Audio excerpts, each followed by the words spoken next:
Hello everyone, welcome back to our channel. In today's video, I'm going to show you how to turn off the notifications on Qwenlm AI.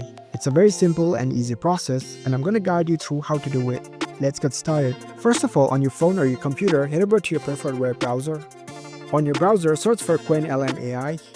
From the search results, find the link with chat.qwenlm AI and navigate to the website. Once you are in the website, make sure that you are logged in with your account.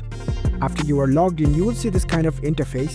Now, in order to turn off the notifications, you need to go to your profile settings. At the top right corner, you can see your profile icon. Click on it. Now select the settings option from here. The settings menu will pop up, and over here, make sure that you are on the general tab. In this tab, you can see this notification settings. At the right hand side, you can see this toggle icon. You can disable this. And that's how you can easily turn off the notifications from Qwenlm AI. If you found this video helpful, don't forget to give this video a thumbs up and subscribe to our channel for more tech tips. Thank you for watching.